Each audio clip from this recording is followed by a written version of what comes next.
अंकलेश्वर नगर के बोरभाठा मायावंशी फलिया के एक बंद मकान को चोर बदमाशों ने निशाना बनाया था।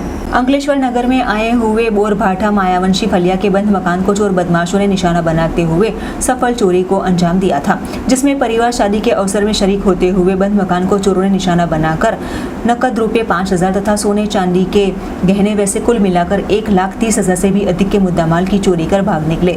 जहां बाद पीड़ित परिवार ने अंकलेश्वर ए डिवीजन पुलिस को जानकारी देते हुए पुलिस ने सघन कार्यवाही जारी की थी। नवा बोरभाठा गाम શું ઘટના બની હતી આપણે મારા ઘેરે બાજુમાં ફોઈ લોકો રહે છે। એ લોકો કામ અર્થે બહાર ગયેલા હતા 2 દિવસથી અને અમે અમીની બાજુમાં જ રહીએ છીએ। હવે એમને આ સવારમાં અમે જ્યારે જોયું કે અમે નોકરી ગયો હતો સવારે ત્યારે બધું કમ્પ્લીટ જ હતું, પણ જ્યારે હું આવ્યો ત્યારે બધું વેર વિખેર હતું ઘરમાં અને જાળી ખુલ્લી હતી, દરવાજો પણ ખુલ્લો હતો અને કબાટના તાળાને એવું તૂટેલું હતું ને એમાંથી પૈસા પણ ગયા છે। અંદાજે એમાં રકમ છે 1,30,000 જેવું અને સોનાના 2 પેન્ડલ છે અને બીજું કંઈ ઇત્યાદિ છે।